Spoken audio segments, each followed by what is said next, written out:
Achieve करना चाहते हैं, रेलवे में एम्प्लॉय हैं। मैं रिक्वेस्ट करूँगी हम एक बार इनको कॉल भी करने की कोशिश करें जब तक मैं इनका पोर्टफोलियो पढ़ रही हूँ। तो पहला निपॉन इंडिया का स्मॉल कैप 10,000 की सिप यहाँ पर चल रही है संतोष जी की। इसके अलावा इन्वेस्को का स्मॉल कैप फंड यहाँ 8,000 की सिप चल रही है और कोटक के मल्टी कैप फंड में 1,000 की सिप चल रही है। सवाल ये है कि ICICI prudential large cap fund है जो मैंने बंद कर दिया है, या ये फंड 2017 से चल रहा था, उसे 2025 में इन्होंने बंद किया है। अभी उसकी मार्केट वैल्यू अराउंड 8 लाख हो गई है। तो लार्ज कैप का पैसा क्या इनको मिड कैप और स्मॉल कैप में डालना चाहिए? क्या ये सही होगा? 12 से 13 साल के लिए इन्वेस्ट करना चाहते हैं। और जो फंड्स बंद पड़े हैं वो उसमें एक पराग पारिक का भी है जो इन्होंने क्लोज किया है। मेरे लार्ज मिड कैप है, अगेन वहाँ पे भी 8 लाख है। ओके, सो 3 स्कीम्स बंद है, पराग पारिक, मेरे का लार्ज एंड मिड कैप, और आईसीआईसीआई का भी एक जो लार्ज कैप है वो भी इन्होंने प्रूडेंशियल का। एंड जो संतोष जी का क्वेश्चन है शुभेंदु, ऐसे क्वेश्चन अभी बहुत आ रहे हैं। उन्होंने लार्ज कैप में बंद किया है और कह रहे हैं क्या मैं इस पैसे को मिड और स्मॉल कैप में डालूं। गिवन कि इनकी एज है 42, ये 12 to 13 ईयर्स के नजरिए से निवेश करना चाहते हैं, क्या सलाह देंगे आप? और जो आईसीआईसीआई लार्ज कैप का पैसा है क्या उसको उनको मिड और स्मॉल में डिप्लॉय करना चाहिए?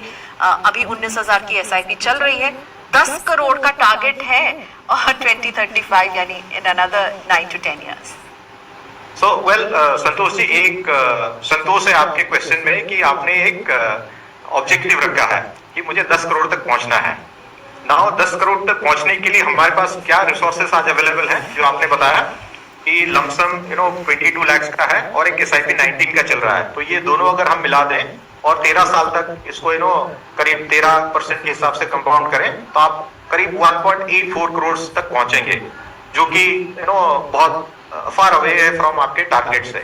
इसलिए जो पहला रिकमेंडेशन ये होगा, जो कि आपके लिए फिजिबल भी होगा, कि आप स्टेप अप एसआईपी करें।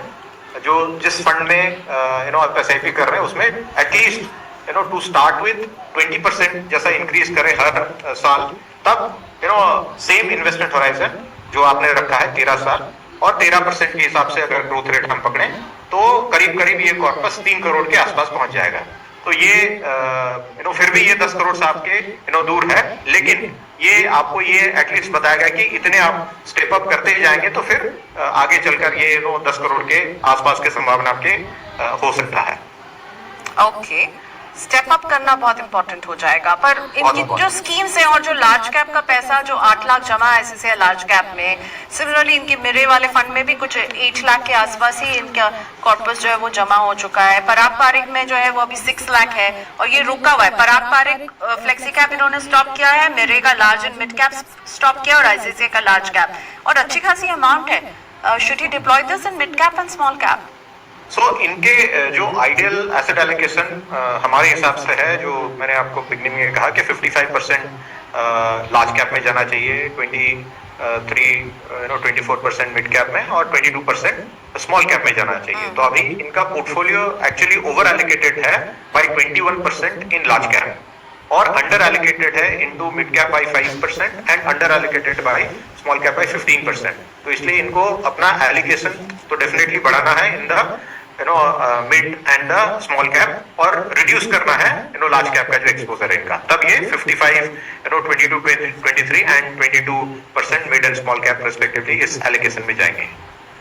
ओके, सो इनफैक्ट तो that means by that calculation तो ये बिल्कुल सही सोच रहे हैं कि मिड और स्मॉल कैप में थोड़ा पैसा ऐड करें, राइट? ओके, सो मिड और स्मॉल कैप में आपकी जो सोच है कि ऐड कीजिए वो बिल्कुल सही है। और 55% in large cap, 23% in mid cap and 22% in small cap, ये एक एलोकेशन मिक्स होना चाहिए कैपिटलाइजेशन वाइज। तो इसका ख्याल रखिएगा और बता दिया है आपको शुभेंदु ने कि किस तरह से इसको डिवाइड करेंगे आप। ओके, नेक्स्ट क्वेश्चन हम लेकर आते हैं